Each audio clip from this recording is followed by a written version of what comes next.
Cette histoire s'est passée en 2018. Je venais d'arriver dans cette petite ville rurale près de Cap May. L'entreprise pour laquelle je travaillais à l'époque m'envoyait faire du porte-à-porte afin de faire de la publicité pour le câble et le Wi-Fi qu'ils voulaient que je vende.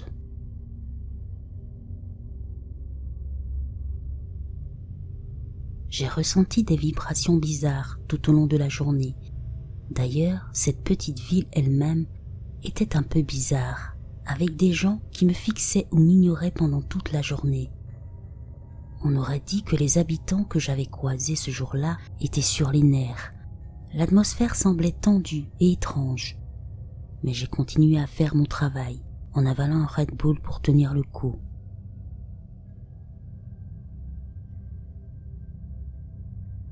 Outre cette étrange atmosphère, le paysage était en fait assez joli une fois que l'on avait quitté la route principale.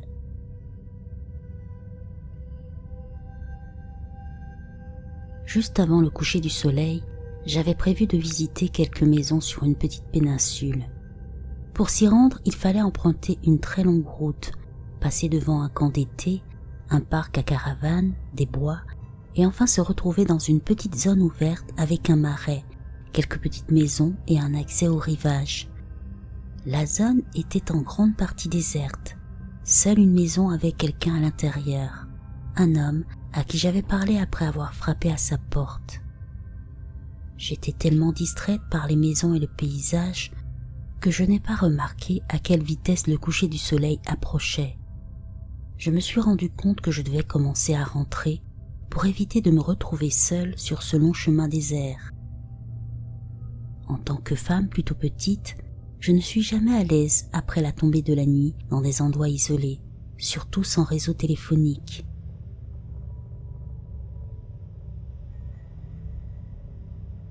Je descendais le chemin.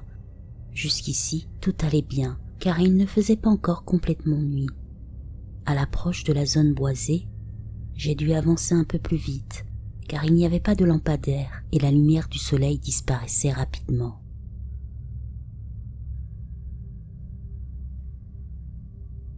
Alors que je marchais, j'ai remarqué quelque chose. Les bois étaient étrangement silencieux. Pas de grillons, pas d'oiseaux, juste un silence pur. Je me suis arrêtée et j'ai eu des frissons dans le dos car j'avais l'impression d'être observée. J'ai regardé autour de moi dans les bois sombres et puis comme sur des roulettes, quelque chose devant moi s'est éloigné de la limite des arbres. Cela semblait être une sorte de grand animal. Était-ce un chien? Non. Ça ressemblait à un gros chien, mais les chiens ne sont pas si grands. Apparemment, cette bête ne m'avait pas remarqué. Même si j'étais effrayée, je ne voulais pas non plus faire demi-tour et retourner dans la maison de cet homme. En tant que femme, je préférais tenter ma chance avec un animal sauvage plutôt que d'être seule avec un homme que je ne connais pas dans un quartier de vacances désert.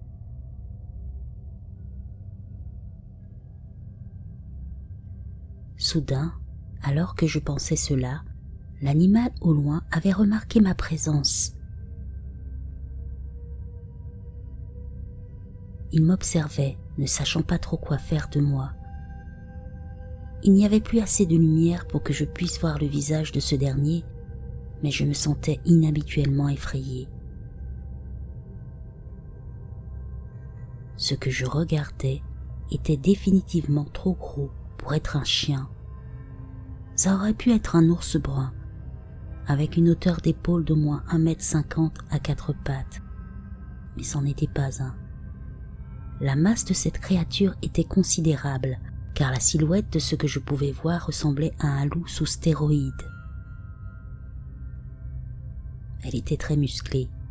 La forme de son visage ressemblait beaucoup à celle d'un berger allemand ou d'un loup, avec ses oreilles pointues et son long museau. Dans le feu de l'action, je n'entendais que le bruit de mon cœur qui palpitait, alors que la peur et l'adrénaline commençaient à se frayer un chemin dans mon sang. C'était comme si le temps s'était arrêté. Et puis j'ai compris. Ce que je regardais était complètement étrange, anormal. Et s'il voulait m'attaquer, je serais impuissant face à lui. Cependant, pour me calmer, j'ai rejeté l'idée que cette créature sortait de l'ordinaire.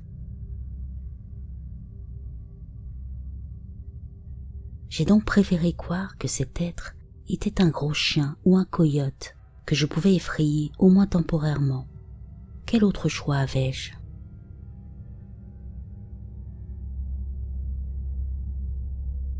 Plus je restais là, plus je risquais de paraître agressif à ses yeux, et je ne voulais pas qu'il devienne territorial ou qu'il se dise que j'étais une proie facile. Alors j'ai décidé de pousser le cri le plus étrange, le plus fort, le plus déroutant et le plus effrayant, puis j'ai sprinté à fond le reste du chemin. En entendant mon cri, l'animal a rapidement changé son langage corporel pour se mettre sur la défensive. Mais il a ensuite rapidement changé d'avis en décidant sans doute que je ne valais pas la peine. Et il a couru sur une bonne distance dans les bois, pas trop loin cependant. J'ai décidé de sprinter aussi vite que je pouvais au-delà de cette zone jusqu'à ce que j'atteigne la fin de la route. Et j'ai remarqué qu'il y avait un camp d'été avec des lampadaires près de moi. Je me suis reposé sur une table, essoufflé et sentant mon cœur battre fort. Cependant, j'étais encore très secoué et j'avais toujours l'impression d'être observé. J'ai gardé les yeux bien ouverts, regardant tout autour de moi à la recherche du moindre signe que cet animal était encore là.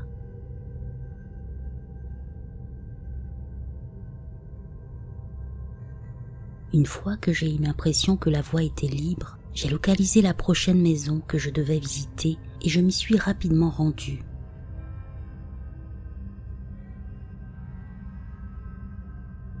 J'ai rencontré une gentille famille et je leur ai raconté ce qui m'était arrivé.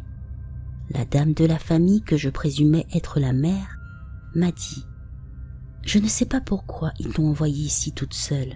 Ces bois sont dangereux après la tombée de la nuit. Il y a des gens bizarres qui vivent ici. » L'impression qu'elle me donnait était qu'il y avait des rencontres avec des animaux qu'elle ne pouvait pas expliquer et qu'il y avait aussi beaucoup d'anciens détenus dans la région. Elle était tout aussi préoccupée par les gens que par les animaux qui se trouvaient dans cet endroit.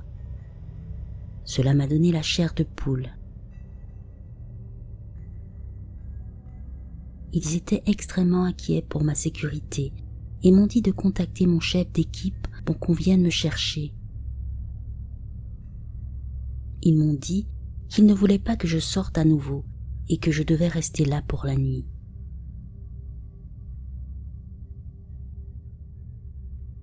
Jusqu'à ce jour, je suis encore très troublé par cette effrayante rencontre. Il y a des choses étranges dans les bois, des choses dont les gens ne parlent pas ou qu'ils dissimulent. J'avais l'impression que les habitants de cette ville savaient pour la créature que j'avais aperçue ce soir-là.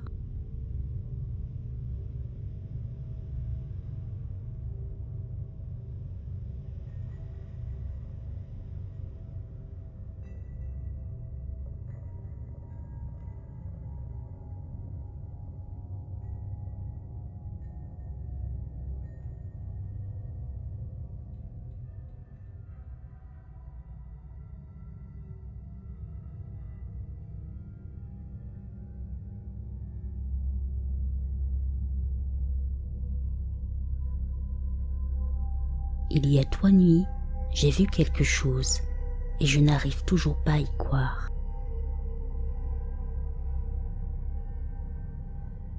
Je vis en Oregon dans un quartier, mais nous sommes à la lisière d'une grande forêt. Ce soir-là, j'ai installé un piège à souris. Il s'agissait bien sûr de l'attraper et de le relâcher, car je ne supporte pas faire du mal aux animaux. Le piège s'est déclenché vers 23 heures et le bruit m'a réveillé. j'ai décidé que je ne voulais pas la laisser dans la cage toute la nuit en attendant que le soleil se lève. Je pouvais l'entendre essayer de ronger les fils, et je n'avais pas envie qu'elle se blesse en essayant de s'enfuir. J'ai donc décidé de la faire sortir immédiatement. Au lieu de relâcher le rongeur dans la cour de ma maison, je vais toujours à environ 5 km de là, dans une zone boisée. Je ne veux pas non plus le laisser près de la maison de quelqu'un d'autre et ainsi leur causer à leur tour un problème de souris. Je sais, c'est une information sans intérêt, bref. Avant même de monter dans ma voiture pour transporter le petit animal, mon estomac a commencé à me faire mal comme jamais auparavant, et j'avais en même temps cet horrible pressentiment qui me disait presque que quelque chose de terrible allait se produire. Il n'y avait aucune raison pour que mon estomac se mette soudainement à hurler de douleur. Je n'ai pratiquement jamais eu de problème de ce genre, c'est extrêmement rare. Mais là c'était douloureux à une échelle tellement étrange. Aussi, j'ai continué à avoir ce sentiment profond que quelque chose n'allait pas.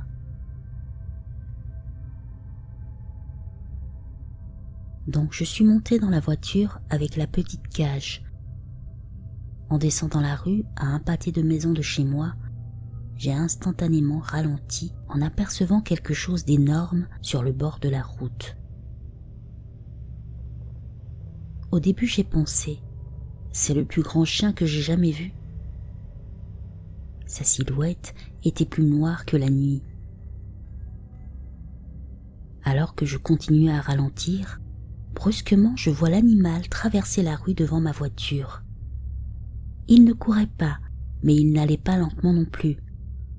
À ce moment-là, j'ai soudainement réalisé que ce n'était pas un chien ordinaire, mais je savais que ce n'était pas non plus un ours, car il n'avait pas beaucoup de ventre.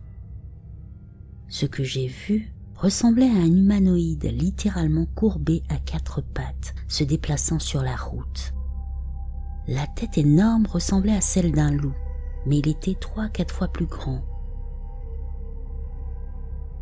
L'être avait une fourrure très noire, aussi noire que les cheveux peuvent l'être. Ses jambes étaient longues. Mon cerveau s'est littéralement figé. Instantanément, j'ai commencé à rationaliser. Mais il était impossible de rationaliser, car ce que je venais de voir était trop étrange. La créature la plus proche à laquelle je peux le comparer est le loup-garou en lequel le professeur Lupin se transforme dans Harry Potter. Tout ce que je pouvais penser, c'est comment ont-ils su? C'est presque identique à ce à quoi cette chose ressemble quand elle est recroquevillée et marche à 4 pattes. C'était terrifiant.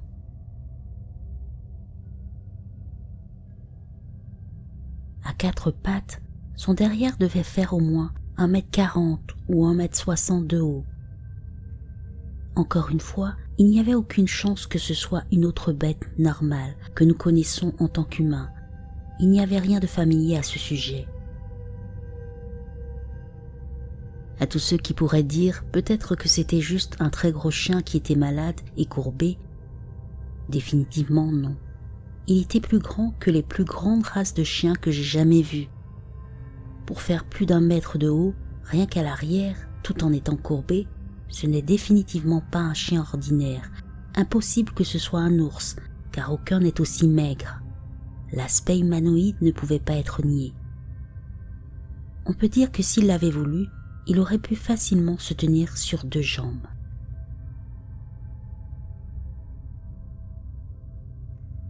Ce qui était encore plus fou, c'était cette énergie qu'il dégageait. Je pouvais sentir celle-ci. Elle me mettait mal à l'aise. Elle était sombre, oppressante. Ensuite, j'ai lentement continué à conduire et j'ai rapidement regardé du côté gauche de la route en passant pour voir où il était parti.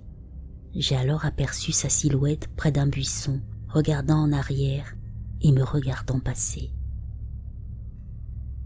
Je ne voulais pas m'arrêter. J'avais peur. J'ai poursuivi ma mission de libérer la souris, mais je peux vous dire que lorsque je suis rentré chez moi, J'ai couru dans mon garage et j'ai fermé la porte aussi vite que possible. J'étais paniquée, vraiment terrifiée. Quand on sait ce qu'on a vu, on sait ce qu'on a vu. Je suis convaincue aussi que mon esprit n'a pas simplement rempli des blancs ou halluciné. La nuit dernière, j'ai cherché des histoires d'hommes-chiens pour constater que les descriptions ou dessins des gens étaient assez identiques à ce dont j'avais été témoin. Maintenant, je suis persuadée que c'était réel. Je n'ai jamais pensé dans mes rêves les plus fous que je verrais un être aussi étrange.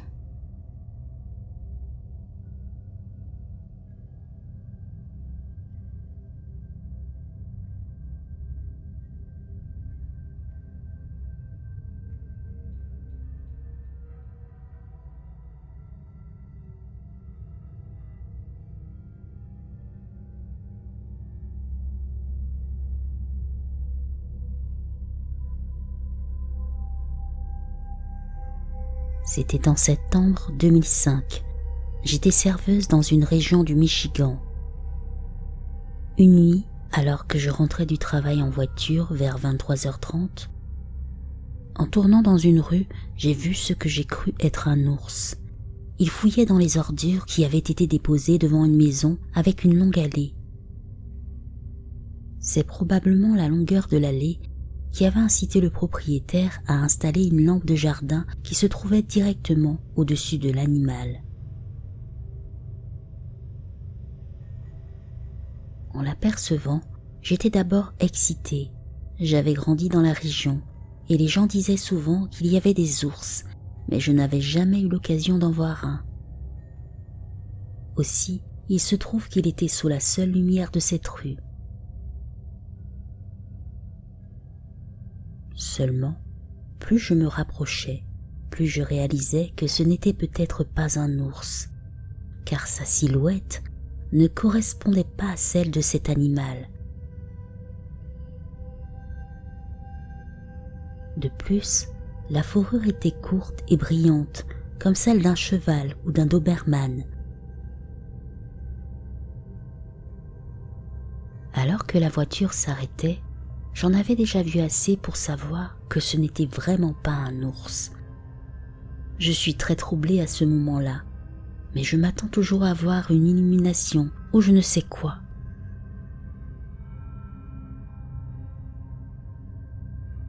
Il était énorme et musclé, les épaules très humaines et fortes. Il n'avait pas encore levé la tête, alors j'ai continué à le fixer, pensant que mes yeux me jouaient des tours.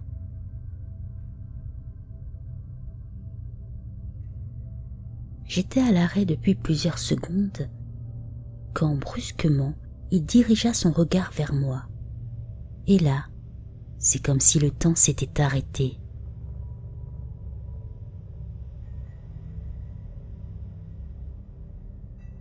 C'est la partie de l'histoire que je déteste raconter, pour deux raisons. Premièrement, même après tout ce temps, j'ai encore la chair de poule quand j'y pense. Et deuxièmement, je sais que cela semble fou.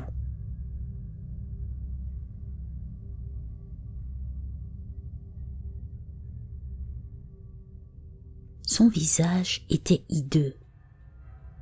Il glaçait le sang, provoquait la terreur.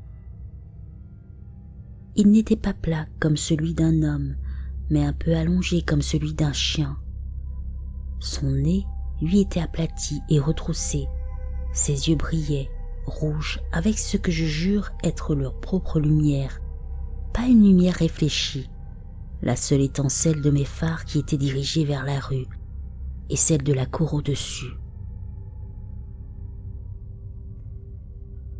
La bouche était de loin le pire. Elle était massive, mais les dents étaient plus grandes, plus larges et étrangement brillantes, presque métalliques.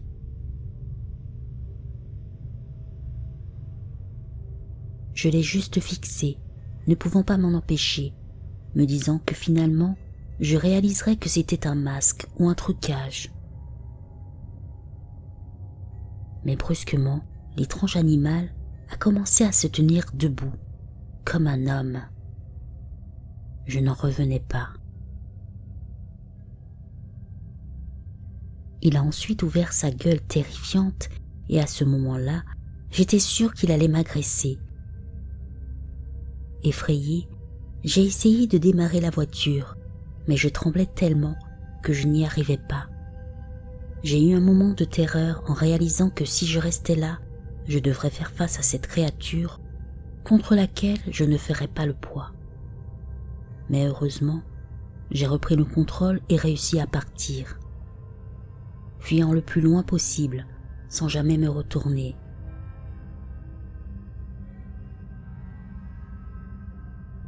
Le Michigan est le pays des dogman, mais je crois que personne ne l'a jamais décrit comme ayant un nez retroussé et une bouche comme un poisson pêcheur pleine de dents brillantes.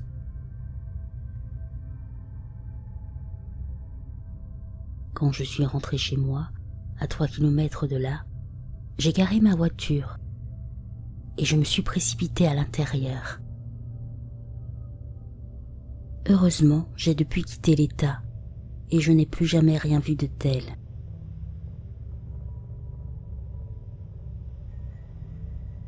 Alors, ce que j'ai rencontré ce soir-là, était-ce le dogman ou quelque chose d'autre ?